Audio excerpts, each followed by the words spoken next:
What's up, YouTube? It's your boy Anime Princess, and today we're going to go over how you should proceed if you want to Leaguestart Spark in patch 3.23.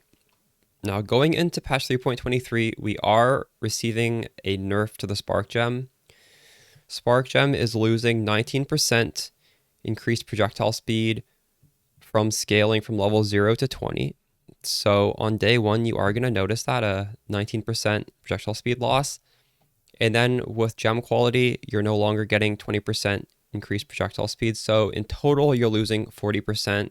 Some of that might be felt later on. Going into patch 3.23, first of all, you need to watch the main League Start guide, which was released last league, Crit Spark League Starter. The League Start advice in there is still valid. So that is going to give you tools on how to level through all the acts.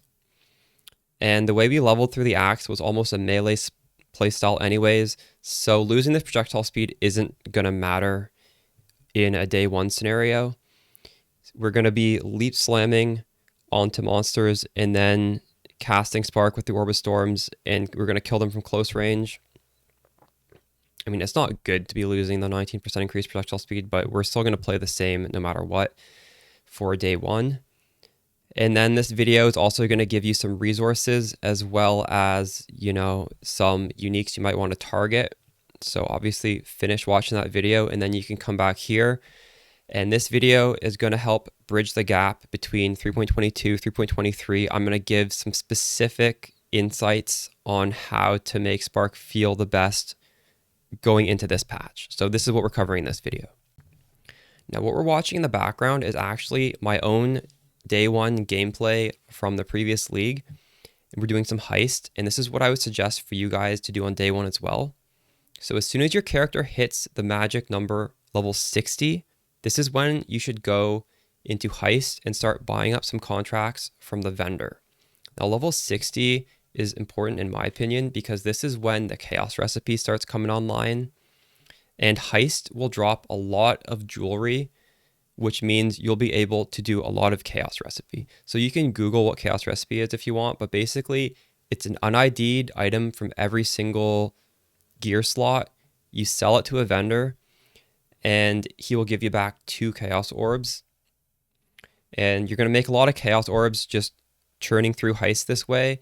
And also for heist, you want to target specifically lockpicking, demolition, and deception contracts because those will tend to give us more of the currency rewards, or I think deception might give you stacked decks, which is also good.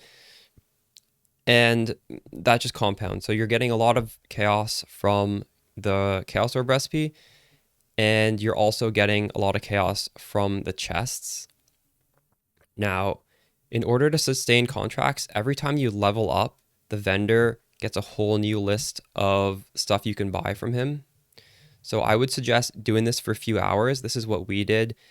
And you're able to hopefully save up enough chaos orbs to buy a 6th link. Now Spark loves support gems.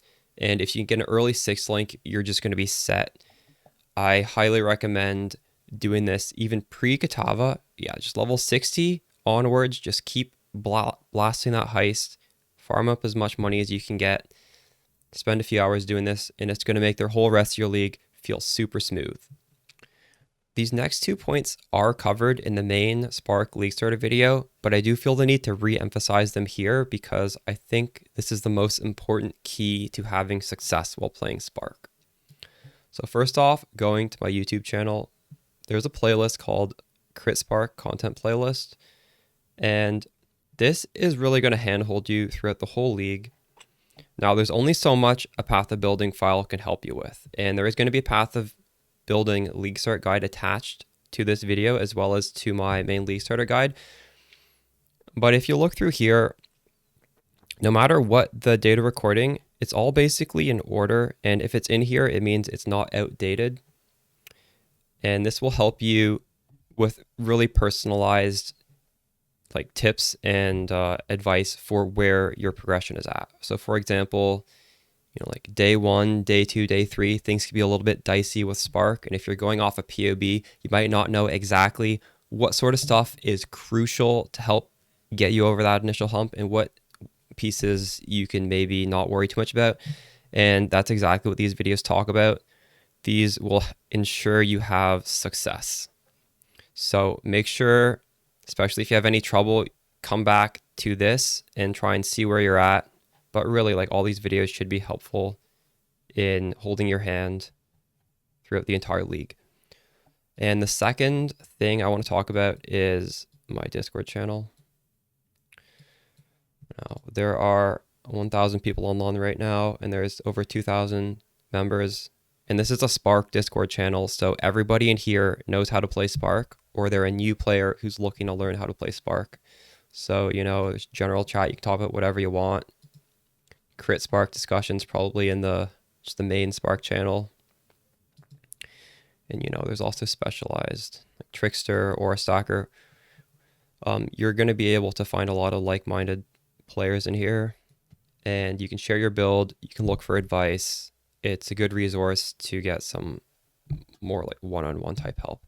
And obviously, the third thing, you can pop into my Twitch channel if you have a quick question or something, and I should hopefully be able to give you some pointers there. All right, let's take a look at the path to building that's included in the description below. So for leveling, nothing has changed from last Leaguestart video. Lab 1, Lab 2, Lab 3 progression, it's still the same. We have leveling notes over here to help you out going through the campaign. By the end of this tree, you should have been doing, hopefully, a bunch of heisting before your Katava kill. So you're coming out of this with hopefully enough Chaos Orbs to buy a 6th link. Now we're going to move on to the crit swap. And all of these trees are now going to have their own skill set as well as item set. So for the skill set for the crit swap, things to note, we are using a helmet that has a crafted suffix, trigger socketed spells when you focus, and that is casting Tornado, Frost Shield, Sigil of Power, all with life tap in a 4-link in the helmet. This is going to give us a ton of bonus damage when you press focus. We also have a 6th link set up here. Now, if you can't afford a 6th link, you're going to have to use 5. When those skill gems would be Spark, Spell Echo, Inspiration, Critical Strikes, Faster Projectiles. If you have a 6th link, increased critical damage is a ton of damage, and that's going to feel really good. Now, I've dropped Pierce here, and you might not be able to drop Pierce right away. If you can't drop Pierce, you know, just drop the critical damage for a little bit. The way to get, we need to have at least probably 1 to 2 Pierce at the minimum. And the way we were dropping this is for gloves, there's a June Unveil that gives you projectiles pierced an additional target, and it's just a global modifier.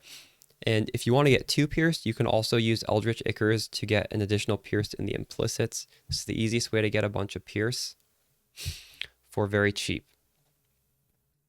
You want to try and get a decent amount of armor. Here we have 20,000. I think we're just using a bunch of armor bases and determination. As for the uniques, you know, we do talk about uniques in the Leaguestart video, so none of these should be a surprise. Singularity, very budget weapon. Call of the Brotherhood, very good defensively. This belt, if it's cheap, it's good. There are some other alternatives as well. And Aziri's Promise, it's okay. Chaos Res is very nice to have. This just gives you some Chaos Res. It gives you a little bit of leech, some damage, it's decent. All right, moving on to the next set of upgrades. We're going to go for endgame clusters. And here we just have a basic large cluster. There's a video in the playlist that goes over all the options. I'm not saying you should go for these 2 nodes. There's a ton of different nodes. This is just one example. And the medium clusters are giving us streamlined aerodynamics. If you want a budget version of this, you'd go streamlined repeater.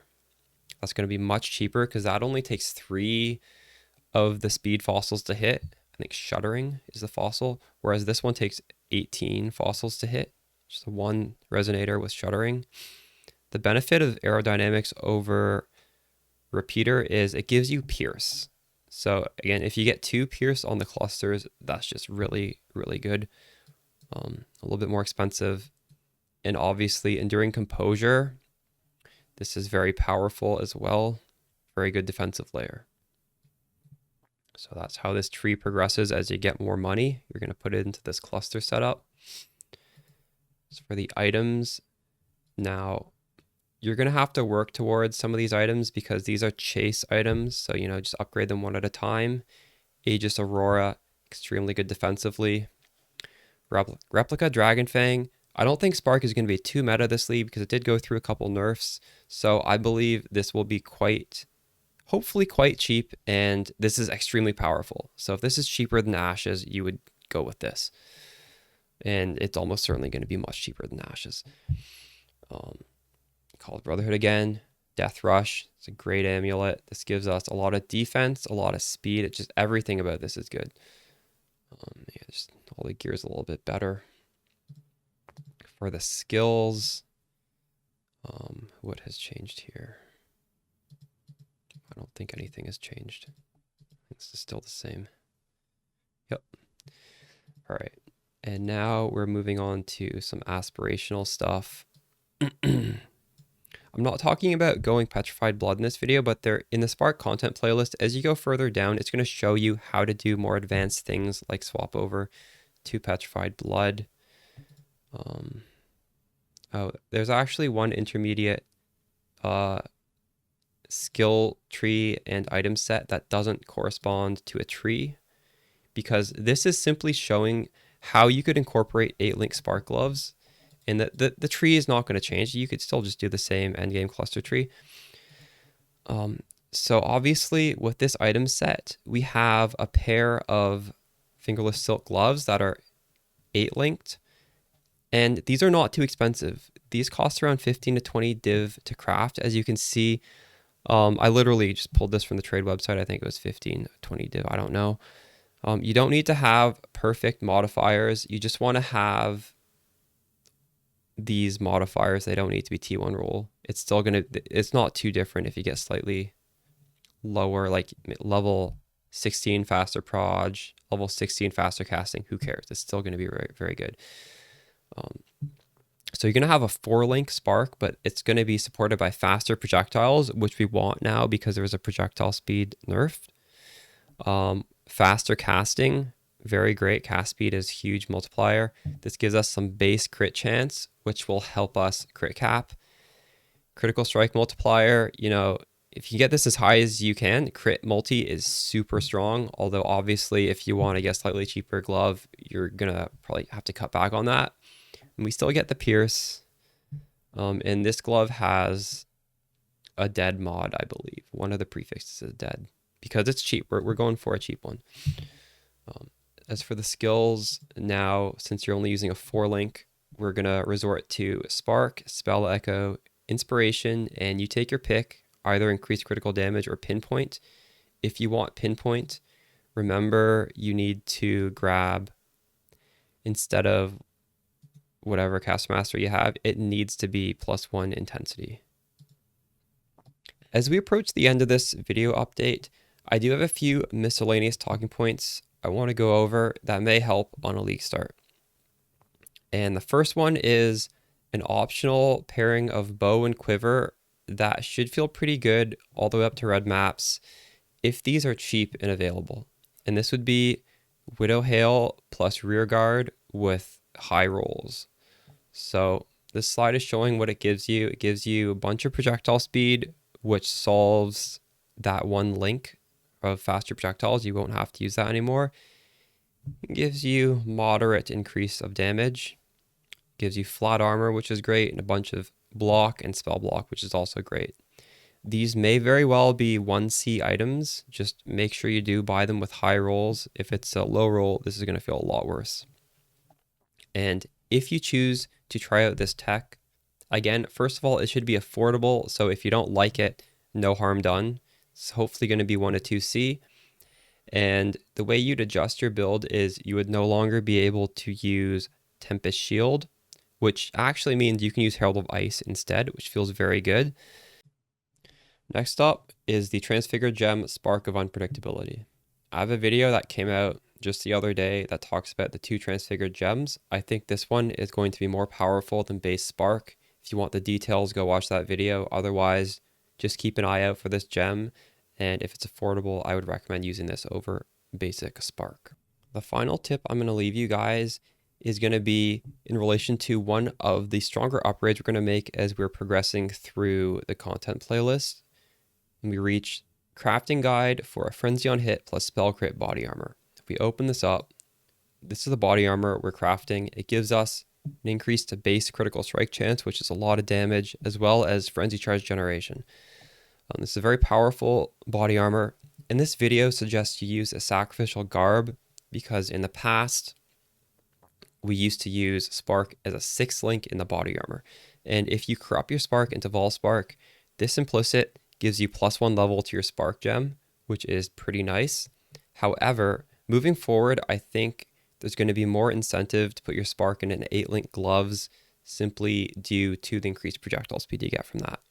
So in that case, you're going to put your auras in your 6-link body armor, and +1 levels all Vol skills does not matter for auras. So we might want to choose a different base. And further in the video, I give some recommendations of alternatives. And these are largely high stat bases for armor and energy shield because we like both armor and energy shield. So you might want to look out for Saintly Chainmail, Saint's Hauberk, or Elegant Ringmail as a better alternative to your sacrificial garb. Another option would be an astral plate, but this is very hard to color, so you'd need to get one with probably 6 white sockets. This is going to wrap up the 3.23 update for Crit Spark Inquisitor. Hope you all enjoyed the video. As for my thoughts on Spark moving forward, yes, it did receive a projectile speed nerf. I think a lot of content creators are going to overreact to this nerf. As I've talked about in this video, it's something I believe is easy enough to adjust for. And addressing the tattoo nerf, we no longer have tattoos. What this build was using them for primarily was with Blue Nightmare to get some spell block, and obviously from the POB we looked at, that is no longer in there. We're just reverting back to what we did beforehand, and that's perfectly fine. Now, for Crit Inquisitors in particular, I think we're going to get off easy losing those tattoos because these builds really like their travel nodes, because all the travel nodes are intelligence and strength, and those nodes translate directly to critical strike chance. So that's not an exception for Spark. We are very happy to have our travel nodes, so I wouldn't worry too much about losing those tattoos. All right.